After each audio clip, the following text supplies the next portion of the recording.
Maintenant, s'agissant de ma responsabilité de ministre des Transports, je reviens au niveau du transport terrestre.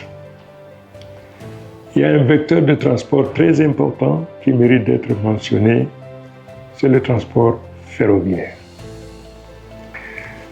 Malheureusement, en 1994, alors que l'État se trouvait dans des conditions financières extraordinaires, l'État camerounais, propriétaire du chemin de fer, n'était plus en mesure de procéder à la maintenance de la voie, à la maintenance du matériel roulant.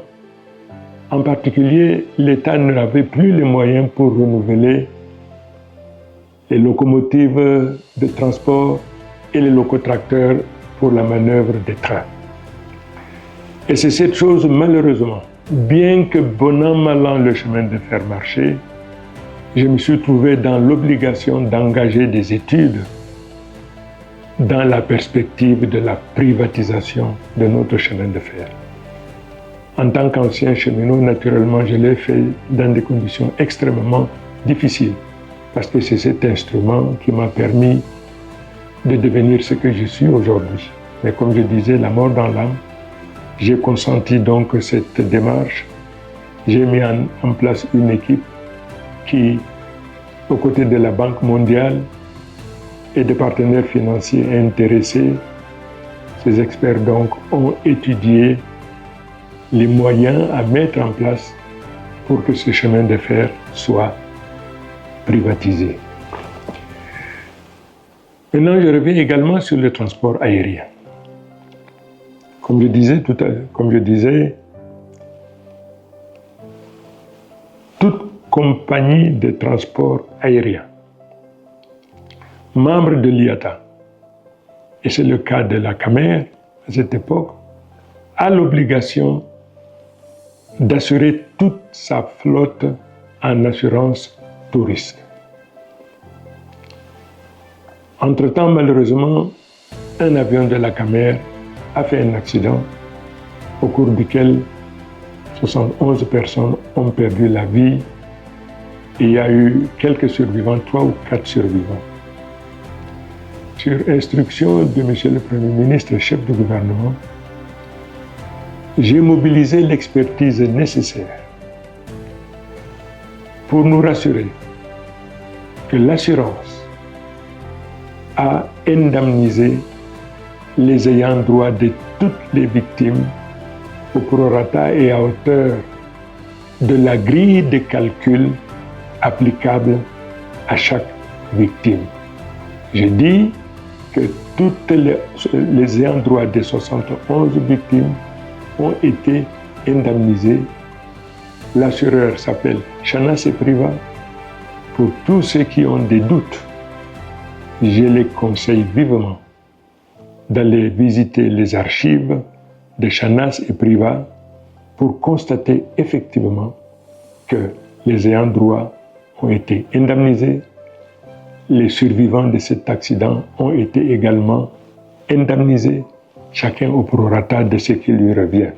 Les 15 pays qui pendant très longtemps se sont substitués au Cameroun pour payer le coût de cette prestation, ces pays ont décidé de remettre à l'État camerounais les aéroports domestiques. C'est ainsi donc que moi, ministre des Transports, je me suis trouvé dans l'obligation de chercher des partenaires techniques et financiers pour m'aider à mettre en place une agence en charge de la sûreté et de la sécurité aérienne pour nos aéroports domestiques. C'est donc ainsi que ADC a vu le jour. S'agissant du transport maritime, j'ai eu le privilège de participer à l'équipement de notre terminal à conteneurs et du port de Douala.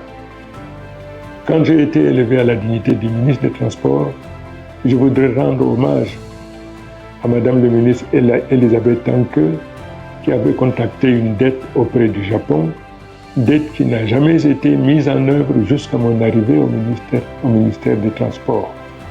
Lorsque, en parcourant les archives, je constate donc qu'il y avait ce prêt et que le port de Douala avait des difficultés énormes pour la manutention et que notre terminal à conteneurs ressemblait à tout sauf à un terminal à conteneurs moderne, j'ai donc pris ce dossier sur instruction du chef de l'État. Naturellement, je suis allé au Japon pour le redimensionnement de ce projet. Et nous avons procédé avec le directeur général du port, ses collaborateurs, nous avons procédé donc à l'acquisition des équipements pour notre terminal à containers et pour les équipements du port de Douala. Sur la même lancée, je me suis trouvé dans l'obligation de liquider par exemple une société comme Camtener qui n'arrivait plus à faire joindre les deux bouts. J'ai également contribué par une loi à faire que les Camerounais aient également la possibilité d'exercer au port de Douala, parce qu'avant cette loi, avant ma présence, tous les accognés n'étaient que des étrangers. Par cette loi, les Camerounais donc, ont eu également les mêmes droits que les étrangers, mieux que les étrangers. Donc avec ma présence donc, au transport, les Camerounais étaient également devenus des accognés au port de Douala. J'ai également, durant cette période,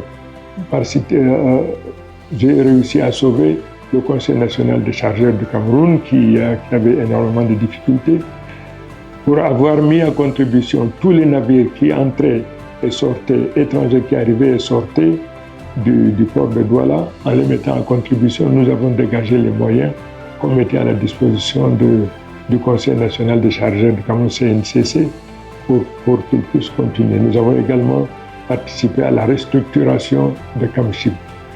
Voilà pour ce qui concerne le transport maritime, ce que nous avons fait.